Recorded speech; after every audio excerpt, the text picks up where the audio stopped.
RDC, Joseph Kabila accuse Félix Tshisekedi d'avoir dilapidé l'héritage de la première alternance démocratique. L'ancien président congolais Joseph Kabila est sorti de 6 années de silence ce vendredi pour dresser une sévère critique de la gouvernance de son successeur, Félix Tshisekedi, qu'il accuse d'avoir dilapidé l'héritage de la première alternance pacifique dans l'histoire de la République démocratique du Congo. RDC.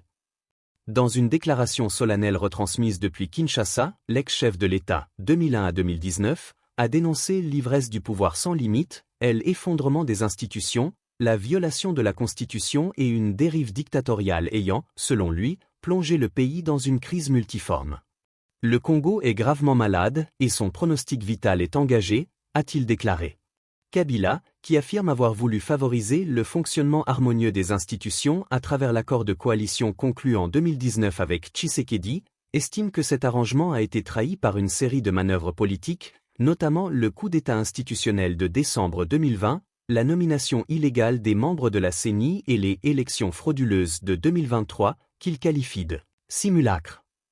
Sur le plan économique, l'ancien président a fustigé l'inaction de l'actuel pouvoir face à la dégradation des conditions de vie, déplorant la résurgence de l'inflation, de la corruption et un endettement au-delà des 10 milliards de dollars. Il dénonce également l'asphyxie sociale, l'exode rural et l'angoisse existentielle d'une jeunesse abandonnée. Sur le plan sécuritaire, Joseph Kabila accuse le régime d'avoir sous-traité la sécurité à des groupes armés, des milices tribales et des mercenaires, affaiblissant l'armée nationale et favorisant une régionalisation du conflit.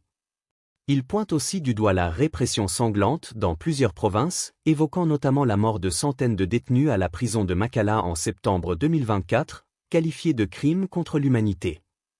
L'ancien président propose un pacte citoyen articulé autour de 12 priorités, dont la fin de la tyrannie, la restauration de la démocratie, le retrait des troupes étrangères et la relance d'un dialogue inclusif. Il appelle les Congolais à un sursaut patriotique pour sauver le Congo. Cette sortie, inédite depuis son départ du pouvoir, intervient alors que le président Tshisekedi entame son second mandat dans un climat politique et sécuritaire tendu. Le gouvernement n'avait pas immédiatement réagi à ces déclarations.